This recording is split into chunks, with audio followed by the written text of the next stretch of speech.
ആ ഹലോ കൂട്ടുകാരെ, നമ്മുടെ അവിയലിനുള്ള കഷ്ണങ്ങളൊക്കെ ഏകദേശം വെന്ത് വന്നിട്ടുണ്ട്. നമ്മൾ അവിയൽ തന്നെ എല്ലാ കഷ്ണങ്ങളും തന്നെ എടുത്തിട്ടുണ്ട്. നമ്മൾ ഏത്തക്ക, ചേന, ഉരുളക്കിഴങ്ങ്, ക്യാരറ്റ്, പയറ്,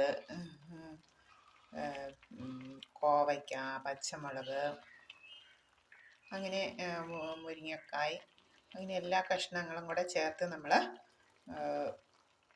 കഴുകി വൃത്തിയാക്കി നമ്മൾ വേവാനായിട്ട് വെച്ചു. ആവശ്യത്തിന് എന്നുവെച്ചാൽ കുറച്ച് വെള്ളം മതി. എന്നുവെച്ചാൽ വെന്ത് വരുമ്പോഴേക്കും വെള്ളം നമുക്ക് വറ്റി കിട്ടണം.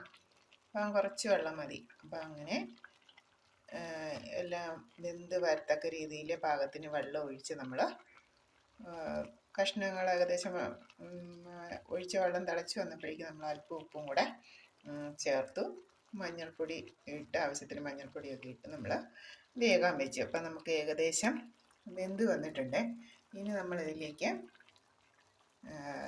തേങ്ങയും ജീരകവും വെളുത്തുള്ളി, ചെറിയ ഉള്ളിയും കൂടെ നമ്മൾ നന്നായിട്ട് ചതച്ച്, അധികം അരിയണ്ട, തേങ്ങ നന്നായിട്ട് അരിയണ്ട, ഒന്ന് ചതച്ച് ഇട്ട് കറിവേപ്പിലയും ചേർത്ത്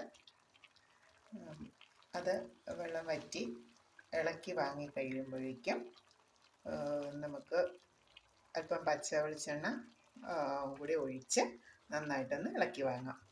ഞാൻ 2 തക്കാളി ഇട്ടിട്ടുണ്ടായിരുന്നു. അപ്പം ആ തക്കാളിയുടെ പുളി കൊണ്ട് നമുക്ക് ഏകദേശം പുളി കിട്ടും. ഞാൻ പുളി ചേർക്കാറില്ല, വാളൻപുളി ഞാൻ ചേർക്കാറില്ല. അതിന് പകരം തൈര് ഒഴിച്ച് കൊടുക്കും. ഏകദേശം വെന്ത് അരിപ്പൊക്കെ വാങ്ങാറാകുമ്പോഴേക്കും നമ്മൾ അല്പം തൈരും കൂടെ ചേർത്ത് ഇളക്കി വാങ്ങും. അപ്പം വെന്ത് വരുന്നുള്ളൂ, ഞാൻ അരപ്പിട്ടിട്ടില്ല. അപ്പോൾ ആ ഭാഗമാകുമ്പോൾ ഞാനത് ഒന്നുകൂടെ വീഡിയോ എടുത്തിടാം. ഓണമല്ലേ, അപ്പം ഞാൻ അല്പം സാമ്പാറും ചെറിയൊരു അവിയലും ഒക്കെ വയ്ക്കാമെന്ന് വെച്ചു. നമ്മുടെ സാമ്പാർ കഷ്ണങ്ങൾ ഇതാ ഇവിടെ തിളച്ച് വന്നിട്ടുണ്ട്. കുക്കറിൽ തിളച്ച് എല്ലാം നന്നായിട്ട് വെന്ത് വന്നിട്ടുണ്ട്. ഇനിയിപ്പം സാമ്പാർ പൊടി ഇട്ട് ചേർത്ത് കടുക് താളിച്ച് നമ്മൾ എടുത്താൽ മതി. അപ്പം എല്ലാ കഷ്ണങ്ങളും വെന്തിട്ടുണ്ട്. നമുക്ക് സാമ്പാറിന് എല്ലാ കഷ്ണങ്ങളും ഇടാമല്ലോ. സാമ്പാറിൽ